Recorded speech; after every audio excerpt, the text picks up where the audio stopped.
Welcome to the Hall Pass with Two Dogs Digs. And it's me, Craig, aka Bad Dog.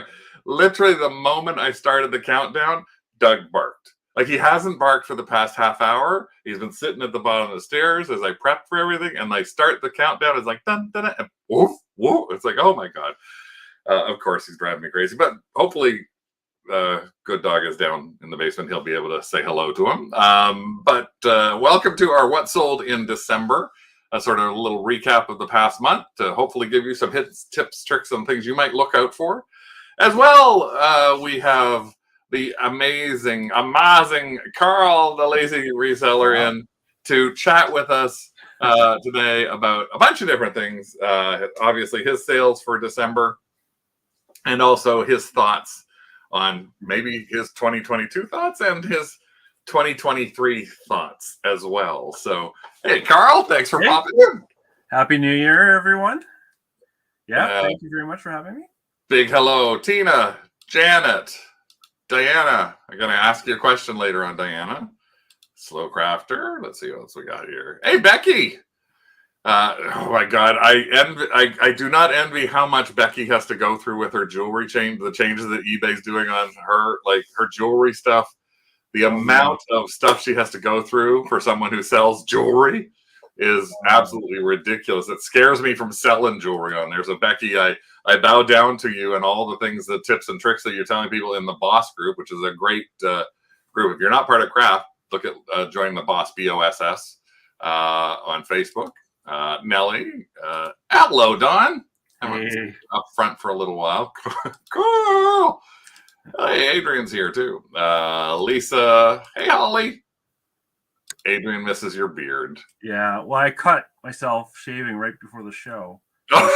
Beard. Yeah, but yeah, it'll be back someday. Hey, Greg and maybe Kathy and David. Let's see what else we got here. Chris from Chris's Treasure Chest. Hey, Chris. Yeah, let's see. That's Elisa. Hello. Hey, Sherry. Ask early. Okay, well, I will ask early though. Before we get into anything, I just wanted. So Diana, one witch lady, Diana, is she's over sometime this year. She's going to be moving. She has a ton of stuff. She had an entire 2-story, double-sized wide garage. Oh God, filled with stuff for reselling. Yeah. But I just wanted to find out, because what I've noticed is happening to be one of my friends' list. She's listing a lot of stuff on Facebook Marketplace. So I just wondered, Diana, how are your sales going on Facebook Marketplace? That's the thing I was just wanted to ask you, because I see you're posting a lot, and I have seen you getting some good sales. Are you getting good prices from them? What do you do? A 2-story, 3-car garage. Oh no. Yes, Rick is still in the basement. So we keep him. I'll bring him in here. Hey. You caught me chewing again. Oh, she's saying her sales aren't good. Okay, I just wondered, because she was doing all these posts, whether it actually helped her or anything like that. So, my Facebook Marketplace sales are great. I thought Elise was going to say I have a love-hate relationship with Rick. Oh no. Well, she was asking where he was, and the next thing I saw was the club. Yes, he is a permanent fixture. Had her first sale in weeks. Blink twice if you're okay. That was only one. There you go. I'll just remove him from the feed. Heather said she moved from Fort Lauderdale to North Carolina with more inventory than furniture. Oh no. Yeah, I had to move once to fix the basement. That's not too bad. So what I wanted to chat about today was our normal beginning of every month, but this is the beginning of the month and beginning of the year, is our sales. What's been going on with the sales for the past month. Hopefully give people some ideas on things that they may have seen or they may see us doing that may make them think about some stuff. We also are going to chat a little bit about 2023, and I'm going to have a challenge for the month of January. So the challenge, let's start off with the one thing, which was the challenge that I had. I tried to put forth for you, and I'm going to post it more in Craft as well, was in the month of December, I wanted people to be looking up playing cards, because playing cards are actually something that have thousands of sales going on over eBay and even on Etsy and things like that. So I just wondered, and Carl was good enough to actually, let me just see if I can find it now. Where is it? You were good enough to send us your what? This is you haven't sold it yet, but I guess this is your find. That was it. You know what? I don't even know if I should have bought it. It's worth $15 to $20, and I think I paid like $2.99 or something. There wasn't a lot of time to find stuff this month, which, since I never find anything any month, really isn't a good excuse. But I do find cards, and I've done well with cards. And I always look for ones that are unusual. These were sealed. It was none of it was used, so that's the reason I picked up that. I wouldn't say that. Is that a bridge set? Yeah. And you've listed it at like $20. $20, yeah. But yeah, and that's one of the things that I often see is you can find them and you can see even if they're inside a baggie or anything like that they are actually sealed cards. Mm-hmm. And that's always a great thing because then you don't have to count them.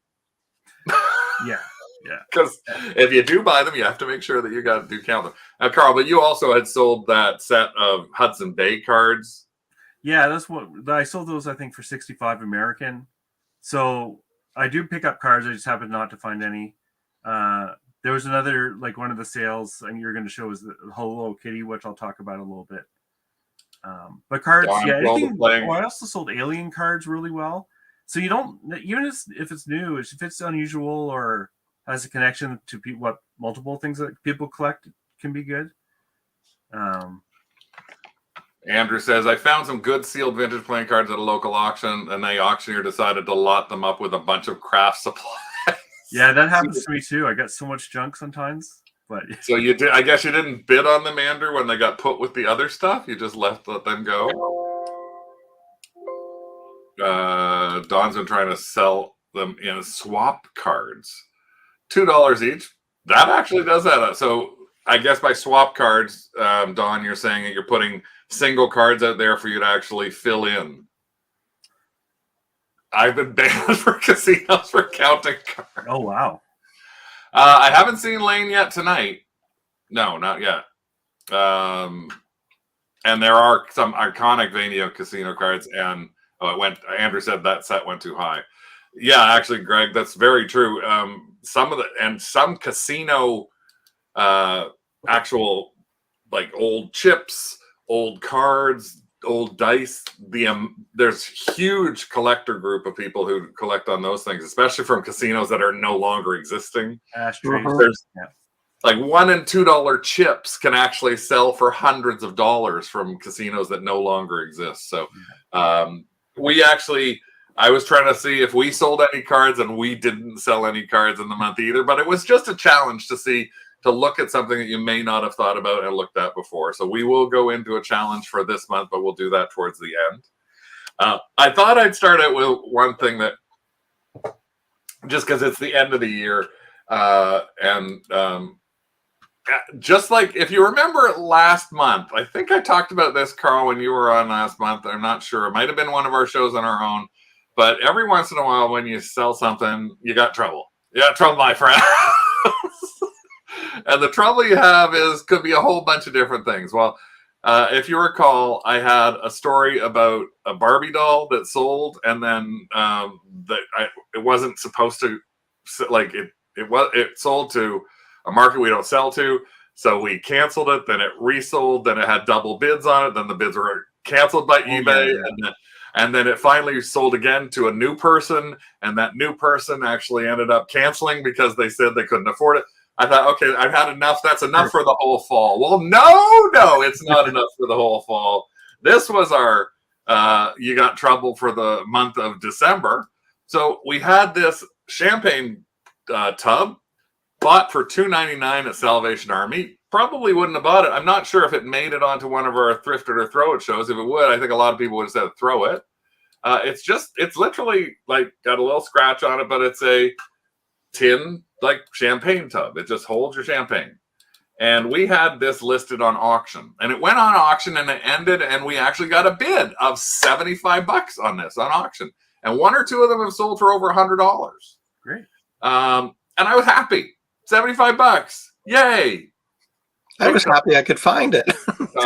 TikTok, no payment. Oh. No payment after 4 days. Sent a reminder. Still no payment. Thought, oh God, well, I guess I have to cancel it. So I canceled the thing. And I thought, okay, well, I'll just go back and put it back. Like I was sending my memos out to the person saying, hey, you got to pay me. So we waited a week, canceled it. Put it up again. Thought I'll put it up again because New Year's is coming. People might want their champagne. Put it up. Put the same auction start price, $75, and boom, got a bid of $75 from the same person who hadn't paid the last time. I thought they were going to fix that this year or last year, I should say. And I didn't like put them in my no bid things. Yeah. They actually won it. Yeah. And then 4 days later, they had not paid for it again. God. And I sent them like multiple messages. Now, I will say they happen to have a 3 feedback. So in the case of that, they weren't somebody who's used to maybe looking at eBay messages. On their 5th day, just when I was about to cancel it, luckily eBay didn't cancel it for them, they paid us and sent me a message saying, I'm really sorry. I thought this went through automatic payments. So they innocently had bought it and thought, oh, okay.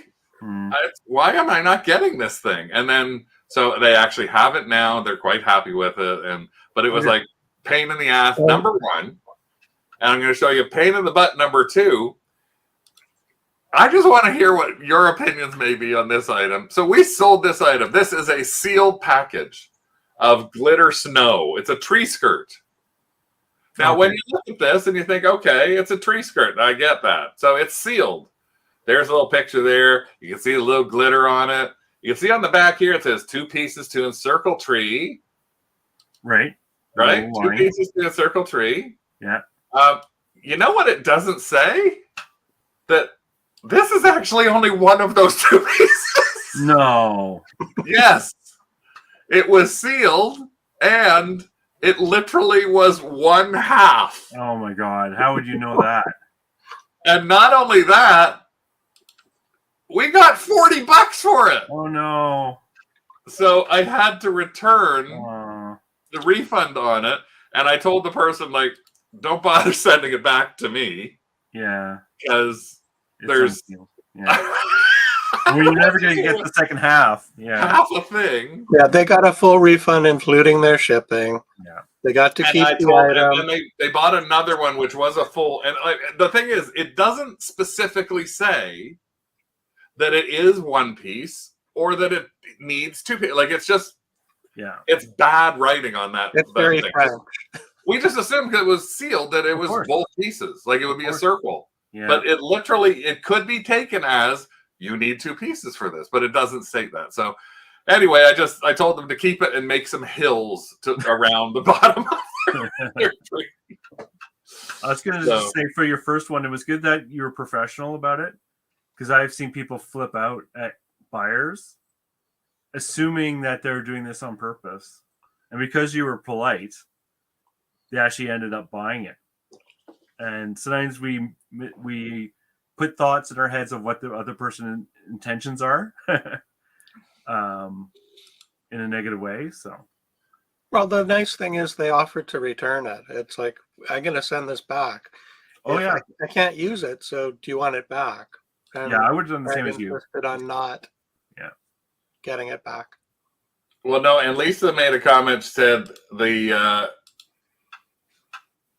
that the dimensions would be a giveaway. Not really, because the only dimensions on the whole tree skirt say 58 centimeters.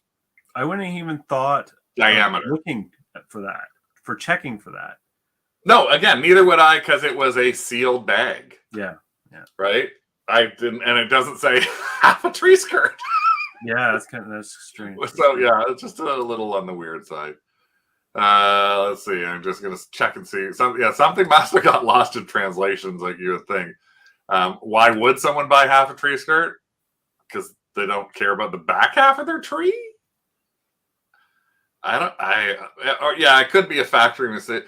I don't know if somebody resealed it. I don't know why they would with that $2.97 little price tag on it, but we paid, I think, 50 cents at a church sale. yeah, So our loss was basically $7. The 50 Becky says her pain in the butt these days are orders being shipped directly to China, and you need to translate their addresses to do the custom postage forms. Yes, we've actually seen that happen as well. We've got some coming in that we have to do the translation on. It's a micro mini skirt. I guess it could be. Do I think they might have been lying? I just never assume that somebody is lying on the buyer side. I know a lot of people may, but I just assume no. Everybody I look at and go, if I got half a thing, if their email was very complimentary, it was like, hi, I just wanted to let you know there was only half a thing in here. Why would somebody just write that to try and get $30 back? If they did, good on them. But I'm not going to let it take me down a rabbit hole of everybody. Yeah, that can. Yeah, I've seen a lot of scarred sellers who just think everyone's out to get them. Yeah, like, no one's ripping you off probably for tree skirts. And again, we paid a quarter for it, so we probably lost like the $6 that we paid to ship it down to them because we won't get that back. And the time it's spent for me to pack it, oh my God. The loss.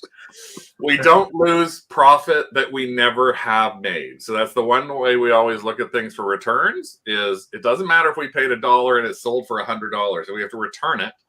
We paid $1, we lost $1. We lost a perspective. Also, on the plus side, we did not get a neutral or negative feedback from that transaction. No, actually, we got a positive feedback from that person too. Yes. So that was nice too. We also got our first neutral in 2.5 years from someone yesterday. Happy New Year. I got one like a week ago. And I wrote a really nasty response. I would not let him send it. Rick would not let me send it. Oh, damn it. And it was smart. It was a vintage 1980s. You put your purse down. Come on. Huh? You put your purse down in writing. I did. Well, it was a vintage Takara, Japanese McDonald's set for their version of Barbie called Jenny. So it was a vintage Takara Jenny McDonald's set. It was incomplete. It had wear. If it was brand new in the box, it probably would have been selling for somewhere in the neighborhood of $300. We had it for $120. And it's large because it's literally like a play set. And we showed pictures everywhere, every little decal peeling off a corner, said pieces were missing. And we had it priced at the price that should be that. We got an offer of like $90 on it. And we took the offer of $90. We sent it in October. And the person got it the beginning of November. And their post was on January 2nd. This was dirty. My 5-year-old pointed it out when she opened it on Christmas Eve. I said, first of all, I'm thinking, your 5-year-old's opening a $100 vintage Jenny McDonald's set? No. With missing pieces and labels that are coming off? What did you do with this for the 7.5 weeks before Christmas? If you didn't even look at what you bought your child to give them? Yeah, you bought something used and you didn't look? And you never reached out to us as a seller? That's what made me maddest. So I did reply on their specific feedback that this is what I replied to them that, sorry. I'll see if I can find it because I have got it in here, obviously, somewhere. The point I would make is that because it is a vintage item with labels or stickers that are stuck to plastic, I didn't want to be overly aggressive when trying to clean it. Yeah. Any sort of product you use could peel the labels away, could damage it. So this is what I got. Arrived quickly but was dirty. If items are being sold, please at least clean them before sending to the purchaser. This was a Christmas gift for my 5-year-old daughter. So she was excited until she noticed the dirty item. For the price I paid with missing things, at least it could have been cleaned before shipping. I posted something that today I said, I'm not cleaning this in my description. Well, I just put, buyer never contacted us about any issues on the item and had it since November 10th. Exactly as shown and described in many photos. Yeah. Wear was visible on the entire item, including the decals and box, and missing items were also noted. So it just bothered me because this is going to sit there now for a year. But at least, boom, right above it, we already have our first positive. So it will disappear from the page, hopefully fast enough. So, and more importantly, it doesn't affect your percent. No. Feedback really matter. That goes back to that age-old discussion. Does feedback matter? At least I had someone buy a salt glazed pottery nativity set in July at Christmas. He said a piece was broken. 5 months later, Yeah, I had a negative that got them changed to neutral because it broke on the way. They didn't tell me about it. They didn't ask for a refund. So I gave them money back. I said, if you told me, I would have given your money back. And they switched it to a neutral. But what are you going to do? I just tried to forget about that stuff. They didn't gift wrap at first. Well, the box it was in was pretty bad. So Tina shipped the wrong pair of pants. He messaged rather than opening a return, bought off Pirates, sent him a label, returned, and shipped it all back to him. So, yeah. So, yeah, it's just one of those challenges, but you get through when things like this happen. Becky says, I write an apologetic response under the neutral, send it off, and then vent to her administrative assistant. Neutrals don't matter. I have 3, and I'm moving on. Yeah. Well, I did write. I don't know if that's apologetic as much as it's tried to be factual on it. So I think that's what I tried to look at it as not apologetic, but factual. It's like a person had an item since November the 10th and didn't complain about it for 2 months. And if somebody reads theirs and then reads ours, and then looks at the fact that we have 7,000 other feedbacks that say amazingly clean, well packed, like every other thing, even right above it, we've got item received, fast shipping, well packaged, great communication, perfect transaction. So hopefully those things will outweigh the fact that there's one bad apple. And again, part of me was just like, nice way to start the new year. The only thing I would say is don't reply to the feedback until you've sent them a personal message. Because if you reply, no, that's true. You can't get eBay to change the feedback if it's not fair. Yes. So when I've seen a negative that was totally not fair, I got eBay to remove it. If I had replied to that feedback, it locks it in. I believe they can't get rid of that feedback anymore. So you're correct. It locks it in. If you reply to feedback of neutral or negative kind, eBay will not touch it because they've given you the opportunity to respond to it. If it is wrong, there was no way that eBay would have looked at that feedback as wrong. No. So they would have left it. And I thought she didn't even bother communicating in advance. So if she wasn't even going to say, hey, I didn't realize how used this was, I would have said, hey, can we give you $50 more off of it? Again, this is something that cost me like $6. In this case, you were doomed. I don't think. Yeah, so I knew I was doomed from the beginning, and I did get. I sent an email to her, basically saying "Happy New Year to you too," and I took a little tone with. I took a tone with that. Good afternoon. Good afternoon. If you watched Spirited with Ryan Reynolds, you know what that means. And like you could have contacted us, you didn't do it. You had it for 7 months, like sort of thing. And then she responded back with me, "You should have cleaned it." Yeah, if I'm spending that much money, you should clean things. And I was like, well, it's a collector piece, and many collectors would rather take the time and effort to clean things themselves. Yeah, but Rick, you make it sound like she's making it sound like it was completely covered in filth and dust and dirt and cat urine. There was no. You can look at the pictures. She was already angry. You were doomed. Yeah. Like there's no way she was changing. You ruined Christmas. You ruined Christmas. Who gets a collectible $90 toy to a 5-year-old anyways? That's $100 dealing with someone irrational. See, that's just it. I just don't think I don't think that it was our 5-year-old. I think it was probably a friend of hers or something like that. Who knows? Or she bought it for herself and didn't open it. Yeah. Lisa just watched. Again, it's perfectly fine and well to be extremely frustrated with buyers at times, but it shouldn't really impact your ultimate response as a business. Yes. Yeah. Right, Craig? Yes, and collectors want that schmutz. It's character. Well, let's go on to talk about Sales, because Oh, God. sales are things that are more important now to replace the things that we actually just found that we didn't. So let's start off with some stuff that Carl has. And I noticed Carl has actually, it's relatively consistent, because one of the things about that you said at the end of in our December show, like what sold in November, you were commenting about you have some fixed things that you go to all the time. And a lot of the stuff you actually showed, even for us for this week, is in the same sort of realm of those types of items. And the first one that you actually mentioned, I'm going to move you to here. The first one that you actually mentioned is this. No, you know I sent you this? Stunning piece of jewelry. No, it's not jewelry. No. There's a reason I sent this one, though. Is it because of my email? Yeah. So this, for those of you who aren't familiar, is a Skylander. Skylander. Yeah. And Skylander toys are something that happens to be the Skylander Trap Team. And you sold this for $20. Yeah. And the reason that I'm sending you this one is, like I was saying, none of it, because you sent me a message on Facebook because you were looking at Skylanders. I said, the color ones never have value. You should look at the Pentagon ones. There's always exceptions to that rule. And so I sent you this sale just to show you this is one of the exceptions. Because often you can get a whole bunch of good ones in a bag, not just the one for 20, sold for 20 American.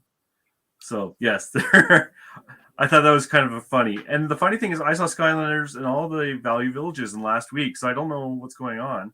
Everyone's donating their parents cleaning out their kids' toy cabinets to make room for the new toys. Oh, yeah, I didn't think of that. Yeah. And I mean, just in case you're wondering about that, it's like literally this is, I was at a Value Village. This is the message that I sent to Carl. Do I get these or what? Now, I didn't know like enough about them, but again, Carl was the person that you ask about. I'm the same thing. I say the same thing all the time to people about if you see something and you don't know, if you see something, say something. It's like, if you see something, ask. Like, and I get people who ask me all the time, should I buy this Barbie lot? What do you think it's worth? What do you think I should bid on it? Like, I have no problems at all in looking quick little messages like that. So Carl is grateful enough to have looked at that, and immediately he made a comment back going, I think I would pass. Then you need pentagram bottoms. And I'm like, ooh, that sounds fun. Yeah. No, I was like, I don't know what that means. So I need to, and you need clear plastic. So this is one of the things that he's showing on this particular thing. This is I guess a clear plastic base. Yeah, this is one of the exceptions where like some of these colored bottoms have value. The ones that generally do have value don't look like this. And there's so many of these out there, though, right? It's hard. I just kind of know what's unusual, and I always take a look. But for $20, you know, I don't know how much I paid, like $3 or something. And there's a combination of these kind of that can sell for $80. But mostly I sent this because it was funny. I think I actually sold one of those another Skylander today with that kind of square base, that solid color base. I was talking about. It was like $25 or something, but still. But yeah, again, I looked at it, and the first thing I thought of was Carl told me. I'm telling him to step out of his thing and look at playing cards, so I'm stepping out of mine and looking at Skylanders, I've really never done. And Lisa has a question: how big are Skylanders? The bigger, the better. But like I said, they shouldn't, like that one you just showed has a clear bottom. If you ever see the ones without the clear bottoms, do you have one with a non-clear bottom? Somewhere, not nearby though. All right. Yeah. What is? I want to know. I just got to know something. So Lisa's asking if Rick is. Oh no! Is that a naked lady? And then Rick just answered, "I didn't realize she was Sharon stoning the broadcast." And she was sitting like that. Wait, Rick. I have to put. She was sitting like that. Oh, nice. I turned her backwards. I almost made that comment to him when I was watching a show once. I thought, I can leave that one alone. But she was doing that during the show too. So Lisa's asking, how big are Skylanders? She's never heard of them really before. Yeah, Skylanders. You mean in terms of size? Yeah. Or how big are they in terms of sales? Oh, I would stay away from them unless you took the time to learn them, because if you're just going to buy random Skylanders, you're going to be very disappointed. It's the sort of thing you kind of just don't want to blind buy. And they're what, like 2 inches to 4 or 5 inches? Yeah, depending on how complex they are. The bigger, the better, really. Like, this is just to show you there are 74,000 on right now on eBay. Yeah, and the ones that tend to be more valuable are called Imaginators. Yeah, they're interactive as well, aren't they? You put them on a base and they. Yeah. But here's the thing to look at: 74,000 of them, but only 5,000 sold. That's why I only picked them up, the good ones. Yeah. That's not a great percentage on sales. Oh, the ratio, yeah. And here's again, if you're thinking about that, take a quick peek into here, and you can see some of the stuff to see what does sell and what doesn't sell. Yeah, we see them in bags. Go back to the base, Craig. I've seen so many of the Skylander bases in baggy walls. One of the bases I sold for $50 about 2 months ago. So there are some really good bases. Yeah, see that one there? That might be for the Xbox One. I think that's actually a legit price. So it's like a lot. Yeah, I think you mentioned these before too, and I was like, but you can't pick them up randomly. You have to know. No, because you don't want to be buying $10 ones with free shipping. No. So. And Diana is asking or saying there are different kinds of bases. Yeah, this is like an hour-long show just on Skylanders. Okay, I didn't mean to hijack it. Oh no! I'm just saying it's.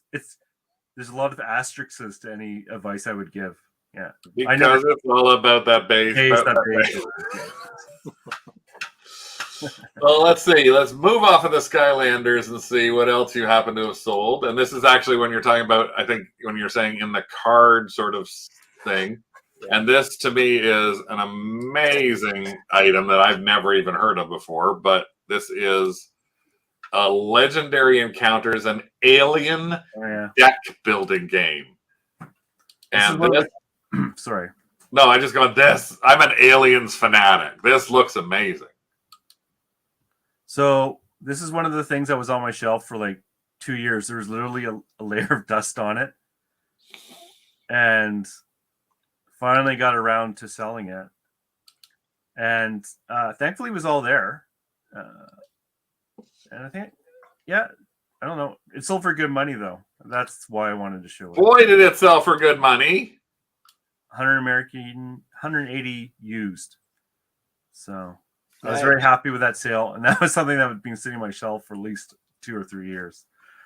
I love these valuable board games. And sometimes, you get to the point where you have so much valuable stuff, vases and stuff like that, in your inventory. Never listed. Listed for 2 years, or you didn't list it for 2 years? No, you didn't list it. Within a month or two at most, yeah. Sold within a month of you actually listing.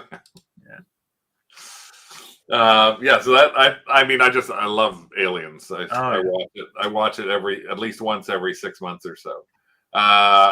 In the same world, again, I'm going to go to another one of yours here, which is something that you've talked a little bit about in terms of this type of thing, but I wasn't familiar with this exact thing. This is, to me, I look at these and I think of Thomas. Yes, but it's not. But it's not Thomas. Yeah. So this is like the magic of the baggy wall that once in a while Value Village goes nuts and they'll give you a whole bag of them for like $4.99 or $5.99. And it's not a huge money maker. It's just that this is another one of those things I lot up for a while. And it was a little different than the Thomas. And, it doesn't take that much work. If you just put them out there, I never clean them. I never for this sort of thing, I might ID to see if there's any super valuable ones in the lot. There wasn't. So I just go, okay, this is how much they sell for each. Good enough. Boop. And that's still good money, for the amount of work. It wasn't a lot of work. And again, I've never heard Chuggington Station. Yeah. Choo choo. You see more these like a things that- drinking game. Yeah. Sounds like a Sounds like drinking a game. really bad stripper name to me. Yeah. Sorry, did I say that out loud? So did you pick those up? Like, as you said, like you picked up a few here, a few here. There's some No. probably that were they in with other Thomases or single things, and you just took a little while and went, okay, now that I've got like 15 of them, I'm going to put them all together. I do that a lot actually, but in this case, it was one big baggie that they decided to just put them all together from, and then it was like it was worth the cost is so low that it was worth the time. I'm going to show you a couple of ours now. Here's one that strange little story. Rick and I decided that we were going to go to the casino, sort of to celebrate our anniversary / Christmas / New Year's, like in the middle of last week. And so we go to the casino last week, and like around the 27th or so, 28th of December, and we're there, and we're playing a couple of the machines, and we went really late. And I'm talking like we went. We're vampires now. We're vampires now. We went at like midnight, so we were there at 3:30 in the morning, 4 o'clock in the morning. We see these two people who actually work there, who we've met over the past year or so, and they're wandering around, and they're like they're near us, but they're going like this. And I said, "What the heck are you doing?" So I walk over, and I said, "What are you doing?" And they said, "It's Drake." And I went, "It's what?" And she goes, "Drake is over there." So Drake, the rap star, was actually playing at the Pickering Casino at his own roulette table with security guards all around. Cool. Roped off so you couldn't get anywhere near him. The bathroom that was back there was roped off so you couldn't go to the bathroom. You had to go to a different bathroom. And they're like, "Oh my God, it's Drake, it's Drake." And I was like, "Oh, it's Drake. Okay." And literally, swear to God, within 2 hours or so of coming home, we sold this Degrassi pillow that features Drake in his wheelie chair. In his wheelchair, that had actually been up on our store for, I don't know, 6, 7, 8 months. Strange enough, and we sold this for $50 US. Oh, nice. And this is something that for anybody who does find this is actually a Canadian exclusive. It was actually, I think, at Kmart or Zellers or something like that. I can't remember, or maybe even Sears that made it. So, but it from 2012. So you can. This is our. I think we still have another one of these. This is like another one. We have. This is the fourth one I found. And because it is Drake, right there, from his Degrassi years, you might be able to get $50 for it. So don't worry, I'm not going to tell you to look for a Degrassi thing because that would be almost impossible to find. But it was just really interesting to sell it hours after we came home. Here's something that's instead of hours, years. I bought this thinking this would easily fly out of here. This is a big, huge quilt. Still sealed. It kind of reminded me of those Pendleton type blankets everybody talks about all the time. Big picture of a tiger on it. It actually, strangely enough, was called, it's an all-purpose Permanap blanket called Tiger, spelled with a Y, from Beacon Bedding in the U.S. And I was like, okay, this should be an easy sell. Oh my God, it was not. I mean, first of all, people don't look up tiger spelt with a Y. Yeah, I was going to say, did you put both spellings in there? I have to actually go back and look now that it finally sold. I did put tiger blanket in the name. Yeah. This originally started on our listings at well over $100. It took nearly 3 years to sell. This is a pre-COVID purchase. It only cost like $8 or $9, but somebody made us an offer of like $30. And I was like, yes! Yeah. I'm taking the $30 for it. So it does look like Pendleton. That's what I thought because of the animals and everything like that. And yes, some Beacon blankets can get really good money, but no, not this particular one. So not all the time is it necessarily going to be something that's amazing that you sit there and find. Again, it's sealed linens, because I told you to look for things like that before. To find sheets, this was in that sort of sheet area, usually the same place that I would have found those sheets, especially being a sealed thing. They just stuck the sticker on top of it at the Valley Village that I picked it up from. Yeah, beater lac is another one that's a really big one. Sorry, I spelled beater lac wrong. Where did we list it? We listed it on Etsy. We had listed it on Facebook. We listed it on eBay. We sold it on eBay after all of that time. Let me see. Next one. See if I get this up. Pick this one up. This one is going to be I'm going to go back to Carl in a minute, but this is another one that, again, I did this in a Thrift It or Throw It. And some folks actually said that, I think it was like an 80% do not buy on this. We have had it for a year, but this was an Echo Unlimited bobblehead. Now, here's the reason that most people said you don't want to buy this, is because this is a promotional bobblehead. But as you go through the pictures, you'll see that there's marks on the back. I'll get to a better shot of that. Yeah, you can see down here, there's chipping to the actual words here. I'll go to this picture instead. You can see the chipping around the actual black ink. And this is the back. You can see the paint is chipped off of it as well. And I picked this up even on the back here, on the 72 on the back. I picked this guy up because I thought this is a hard find. This is something that was a store display that I don't think anybody would actually, people who are Echo fanatics would really want. I hadn't seen a lot of it when I did my research on it. It took a little while to sell, but this cost me, I think it was $7.99 maybe. Everybody said don't. Sold for $58 and got great feedback. The person who got it said, this is amazing. I've been looking for one for a long time for my collection. So you can tell, again, this is kind of in that world where we sometimes say, just because something's not perfect, people sometimes want something. And if he'd been looking for a long time and hadn't been able to find anything that, most of the time bobbleheads, their heads can be broken off completely. So that little bit of paint chips for him probably saved him $150 from buying one that was perfect. Yeah. And maybe now he'll upgrade his when he gets a chance and finds a perfect one.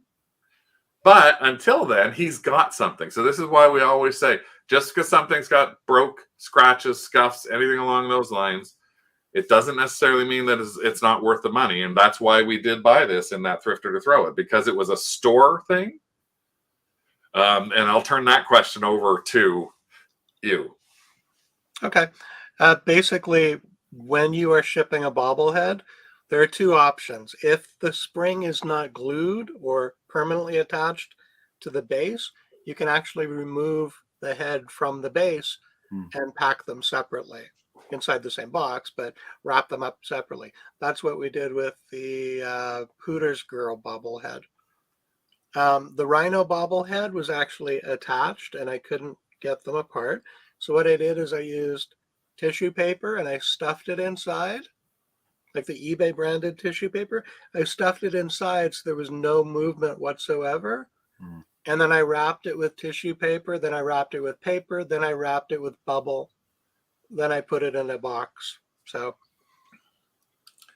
Echo is Mark Echo. It's an urban designer, and it's ECKO. I actually, believe it or not, I think I'm actually wearing a Mark. I am. I happen to be wearing a Mark Echo shirt underneath here.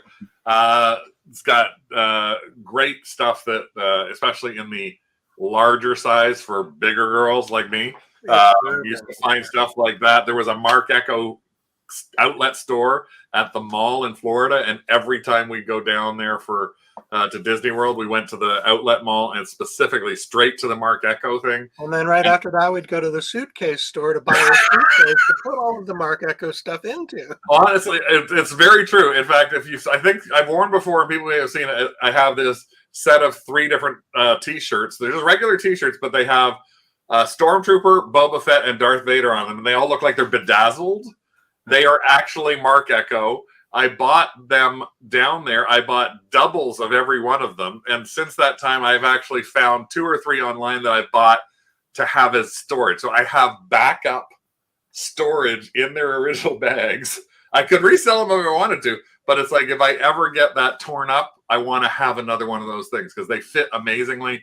They last for ages. So this Mark Echo is probably about 15 years old. So, and it's been through the wash a ton of times. So, yeah, it's something that people would really like. So, yeah, it's keep an eye out for Mark Echo, ECKO. I wish I could buy the Lego displays at Target. I do see Lego displays. I've actually seen Lego displays at garage sales, strangely enough. Well, let me go back to find something. Huh? About 7 years back, there was that one warehouse that had 20 or 30 of them from a Target that had closed down. Up in Canada, yeah. But they were like $800 and $900 for one display. It's like, no, I don't think so. Yeah, they're wanting crazy. Back to you, Carl. We've got your dream phone. Your electronic dream phone. This one cracked me up. This is another one that stayed around for a long time. And I must admit, I spent way too long calling boyfriends on that phone to test it out. Oh, it's hilarious. It's like you call this boy and the boy tells you about your boyfriend and says like, he's not at the mall or he's wearing a cap. It's like, oh, this is really cool. This is just another like high value board game. And that's why I'm showing this. So my sales during December are actually 60% lower than Christmas of last year for December of last year. So I wish I had a lot more good sales. So these were the you got $150 US for that. Yeah. And it's not it's the only problem with this game is it's very large, which is why the shipping is so high.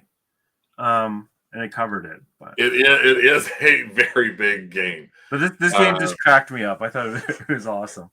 And that's in the same world as like a number of other Mall Madness. Yeah, a lot less. Mall Madness, Enchanted Princess, things like that. And this is going to force me. I am going to list our Enchanted Princess game up. I'm not sure if Adrian may want to play it this weekend before we actually list it, but it's the same thing. I ended up playing it, setting it up, and then playing it just to hear the diamond is in here. I cast a spell on you, like because it has the one I've got has a wand, and as you put the wand to different things, it says different things. It's like, and I have a Mall Madness as well. Yeah, Diana, they're not that complicated to pack. They're just big, so you have to make sure that you find the most economical shipping solution. For us, I've been finding that on eBay, I can actually buy FedEx Home or UPS shipping through the eBay labels platform and use Stallion to actually get it across the border. Saved my butt yesterday when I had an inflatable that was 12.5 by 12.5 by 12 and almost 8 pounds. Oh my God. Would have been $45 to ship USPS. Yeah. It was $21 using UPS ground. Yeah. That's really good if you have access to that. Wow. Well, yeah, that's the one thing is that when you look at this sort of stuff, we sometimes, like, if we do that one, we will put a video. Did you put a video of you calling boys? No, I didn't. No, I haven't. I did videos at the beginning, and then it says this has to be reviewed before your listing goes up, and then I never pay money to see that. Well, it cost $200 now.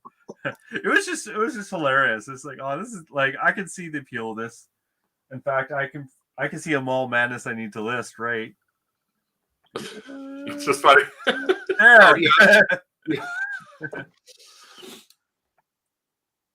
Diana's trying to sell our large games via Facebook, so you don't need to ship. Yeah, 3 Enchanted Princesses will play. Yes, we will. 2 Enchanted Princesses and 1 Queen. 2 pay-per-view. Maybe we'll tape it. No, Rick would not let us do that. No, I that would was, actually do that. that was for Carl calling boyfriends on the phone. That too, yeah. You know what? I'm now going to find. I think I've actually passed by that dream phone. I think I'm going to try and find it. And maybe what I'll do is I'll have to figure out how we can do this either remotely or there's people who play games and have huge views of something like that. But even just to, I think it would be even great to have that on YouTube just to be able to go, here are the things you can hear. Because our that's a good point. math class is hard. Math class is tough. Barbie doll has over 1 million views to a 15-second thing of just saying math class. Share that with everyone. Huh? Don't share that. You can that was not on a monetized channel. It's not on a monetized channel. If it was, I wish it was. It got its 1 million views because somebody actually picked it up and put it in some worldwide presentation. Oh wow! So everybody was clicking on it. So they're doing theses stream it on Twitch. Yeah, I don't know how to do that. System. Wait a second. What did I do here? There's one other thing that I'm missing. Where did I go from? Oh, this is no. That's not yours. Let's see. Oh, I think I know what I'm trying to find. Where'd it go? I was trying to find it. Oh no, I know it's not you. I'm trying to find it. Is it? I know. Here is. Well, I'll just go to this because I've got. Reminds you of a show of Bye Bye. Oh, Bye Bye Birdie. Yeah, Birdie, not Buddy. Yeah, you're right. What game? Enchanted Princess. But here's something that we sold that we did add a video to because sometimes it does pay to add the video, and I think this actually was something that did pay us to actually add this video in. So let me just see if I can flip to this. You also found out something interesting about eBay sold listings, removing the video after it's sold from the listing. So if you go to relist something where you've added a video, you have to re-upload the video. Man, can you wait until after I run the damn thing before you interrupt me? Okay. Wow.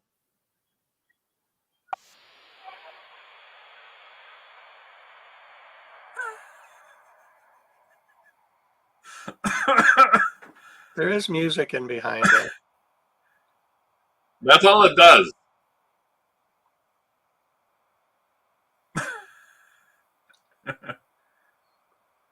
Cool. So Rick did a 32-second video for that, and we found it in its box. Box wasn't in the greatest shape in the world, but and you can see it actually. It was used. It wasn't used, but it was kind of older and dirty. Didn't you hear the music when I was playing it, Rick? No. Oh, because I could hear the music up here. Did you hear the music, Carl? No. Oh, it was playing in the mood behind. Okay, so that's why I didn't understand. Why are you doing the same thing? So, but yeah, no, I was playing it, but it just didn't show up. But anyway, we sold this for $95. Oh my god, I would have walked by it. Yeah, and it's the same thing. It's not actually newer, but it's same kind of thing. It is newer version of the Takara Rocking Flowers. I don't know if anybody remembers what those are. Those are those. Elisa heard it. That's really weird. She might have heard it as I was playing it. Oh, when you were playing it afterwards. So, but yeah, it was just something that you may not have thought about looking at. Especially because if you saw this basically sitting like that, and this is how I saw it, sitting like this on a shelf, I did risk the money on it. Try me, push my button. Anything that's like that I look at that's in the older area, that's what makes me grab it. I'm not sure. This actually has 1989 on the package, so I knew it was like in the older stage. Made me think I should be picking this up. So keep your eyes open for electronic things that move. Those, yes, Takara Rocking Flowers had them, and they used to go off, and you had the little singing ones. Those can sell for $50 to $150 if you find those now as well. Yeah, we've sold 5 or 6 of those in the past decade. Yeah, whenever we find those, and very simply, Rick, you can look them up. You can take a picture, find a picture of one of what they are. Is it's a single flower in a pot, but there are versions of that are dancing Coca-Cola tins. There's all sorts of different kinds of electronic stuff from the late 80s through the early 90s. And yeah, if you can find any of those kind of things, and it's not more than what I would say is, I always say, if it's less than a latte, it's got to be bought, I would waste my money on something like that and take it home if it was $3.99, just to be able to test it. If I didn't bring batteries with me or anything like that, go to that fourth picture, Rick. That's a really good one.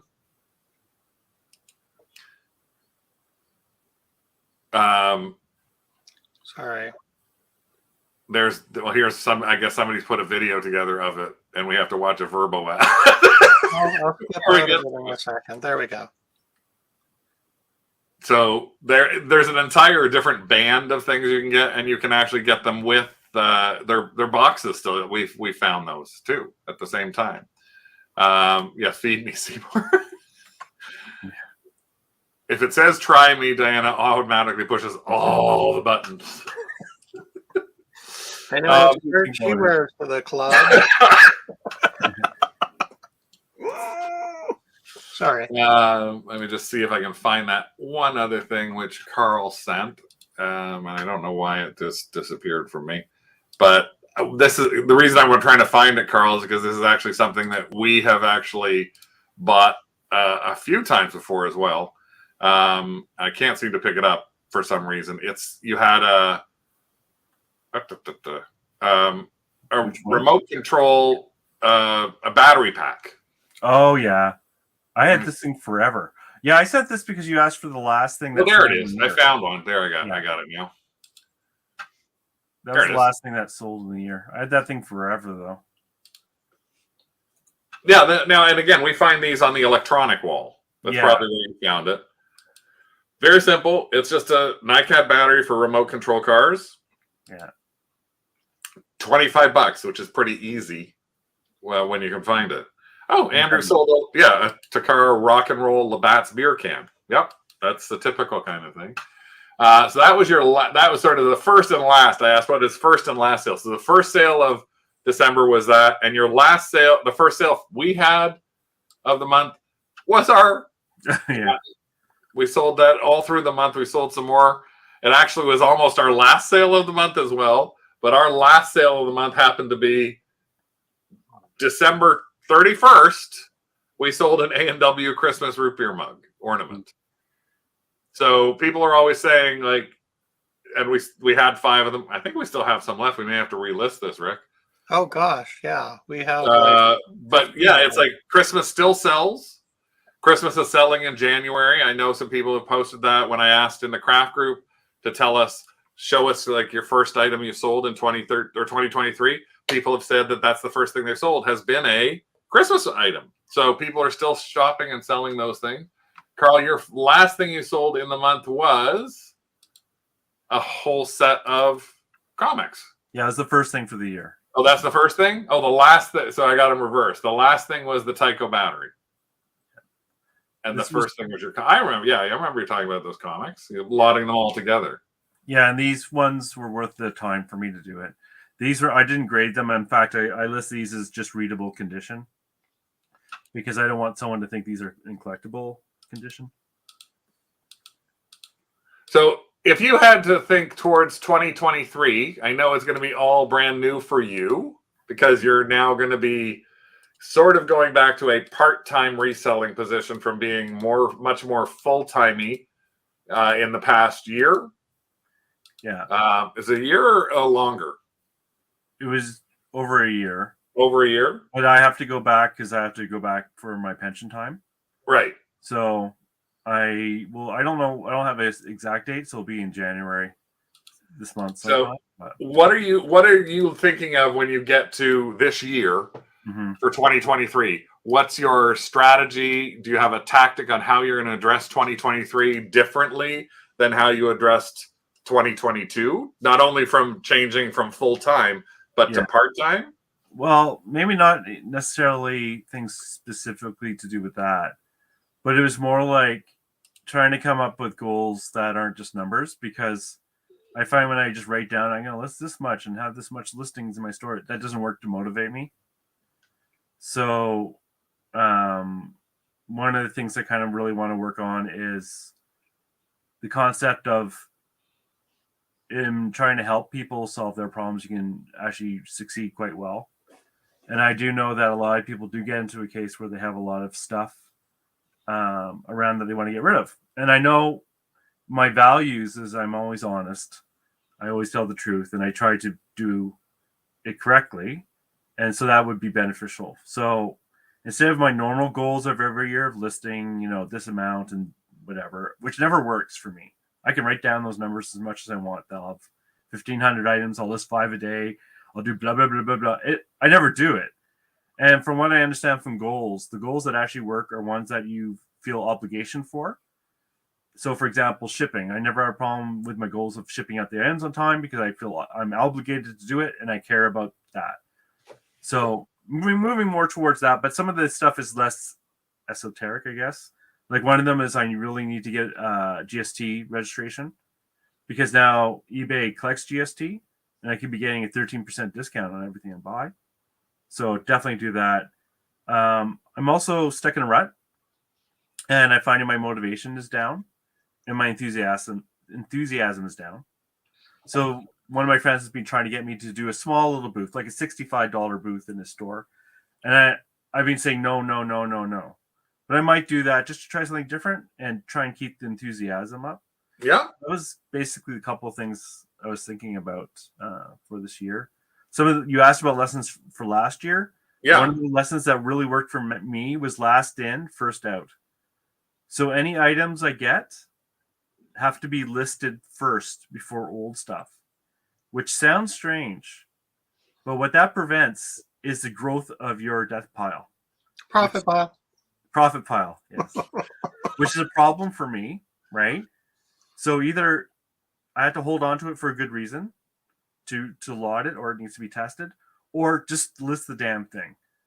So I found this year that really actually, it's not like 100%, nothing's 100%, but that rule worked well for me.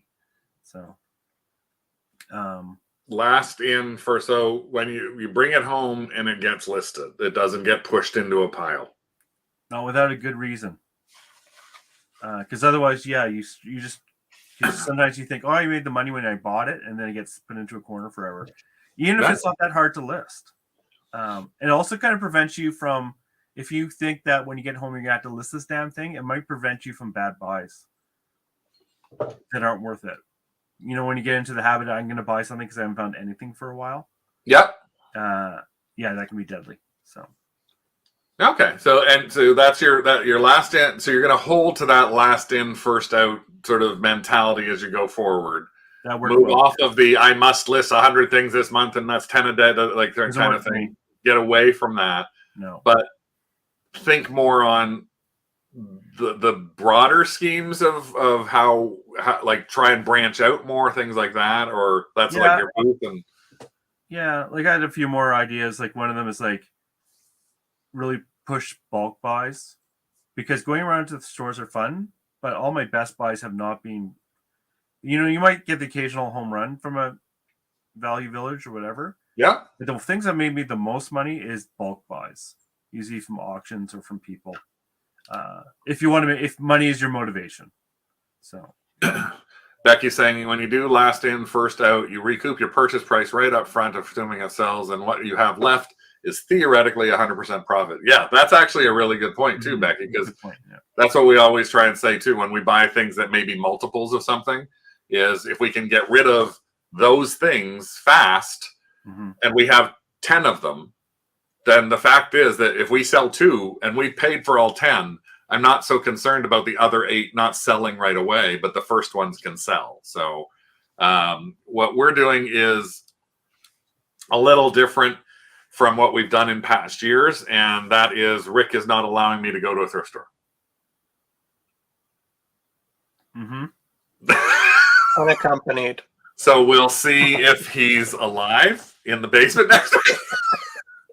Blink twice. Well, no, the point that I would like to stress is that we have an ever-growing death pile. Mm-hmm. Profit pile, yeah. I like your technique of last in, first out. Mm-hmm. We do that occasionally, only with some of the higher value stuff. But I think right now we're focusing on both doing inventory and clearing out our living space, trying to keep less inventory piled around in our living space. Yes. So moving forward, if we're doing inventory, we grab 1 or 2 boxes of inventory, bring it up onto the dining room table, process the inventory, figure out what's going to stay listed, what's going to move to another platform, what's going to be donated, what's going to go to a garage sale, but doing it right away, not setting it aside and, oh, I'll deal with that later. Yeah, and later, 3 years later. Little chunks, doing 1 box at a time, 2 boxes at a time. And I think what we're going to do next 4 week. boxes now? Yeah, I think what we're going to do next week is that's going to be the focus of our show next Tuesday, is talking about how we're attacking 2023 in a little bit different way than we've attacked the past few years. Inventory and profit piles is one of the big ones that we are looking at. And I think we'll talk to people about that. Carl, if you're around and you want to join us with some of the thoughts, and we can even revisit some of the thoughts that we just had at the end, it'd be great to have you back in. We have hit the hour, so I do want to leave with one last thing, which is the challenge for this month. And this month, I was trying to think of exactly what it was that we needed to think about. And since this is the start of the year, and it's sort of like hats off to a new year, it's hats off to hats. Oh, no. So I know that you may have some of these already sitting down somewhere. I have some. I have actually quite a few, and I have a lot of baseball caps, but I think there's probably a lot of people out there who haven't looked at hats. No. In general. Winter hats, baseball caps, trucker hats, ladies' hats, all sorts of different kinds of hats are out there. So what our challenge is going to be, and I'll post this in Craft, is hats off to the new year. In January, I'd like to see people taking a look at the hats when they go to garage sales, if they're still around, or estate sales, because we see a lot of estate sales that happen to have hats and hat boxes and things like that, or baseball caps. Now, we haven't been as successful in the baseball cap arena as some people have, and we have about 100 baseball caps, so I know that. And Elisa loves selling hats, so it'd be great if we post some of those things to keep people talking about them. And Tina just sold a hat today. But some people have never touched a hat. And if you have sold a hat and it's normally baseball caps, I want you to look at other kinds of hats. I want you to look at winter hats, wool hats, dress hats, cowboy hats. Any kind of hat that you may not have thought about, because you may be thinking, oh, baseball caps is an easy thing for you to flip. But look at other kinds of hats. If you've never looked at baseball caps, walk your aisles at your thrift store, take a look at those kind of things. Because usually you can find a lot of those in the stores, but only a few of them are actually going to be worth flipping, especially because the rates have moved up on a lot of them. And I've seen some hats in thrift stores that are priced at $6, $7, and $8.99. You're not going to have that. So we want you to look at something you can flip, but just look at an area you may or may not have. Have you sold hats, Carl? You sort of said, oh, no. Yeah, I hate clothing. Well, it's not really clothing, is it? It's technically it's an accessory according to Value Village. Yeah, I think I sold a hat once. I listed a hat. I don't know if I actually sold it. It was like a sock puppet kind of monkey thing with like long dangly things. I think I eventually pulled it and just donated it back. Heather says she did buy cards and sheets and has a lot of hats. So there you go. Tina sold a hat to Germany and got a positive review. And yes, she's registered. Construction hats are big money. Who would even know about that? Holly sold baseball caps, even with the plastic straps. And so, yeah, so hats. That's going to be our challenge for Melanie the Milliner, Reiner again. So that's going to be our challenge. A hat anyway. Yeah, who wears a hat anyway? Well, hopefully you don't have to wear it, but you do have to try and look for one. And that's your January challenge to hats off to a new year and hats off to looking for something else to challenge you. So again, we'll be back next Tuesday talking about more about our tactics that we're looking at for the month of January. We're also going to try and do some reselling weekly challenges about that starting tomorrow in the craft group. So hopefully we'll see you there again. Thank you, Carl, for joining us. It's always great to have you here talking with all your different ways of doing things and the way we're learning on that. Thank you. And no, we're not cats and hats. Someone who just sold a World War II hard hat. So thank you again for coming by. Maybe we'll see you next Tuesday. Otherwise, we hope to see the rest of you here on our next Hall Pass or in our craft group. Bye, everyone. Happy New Year. Bye.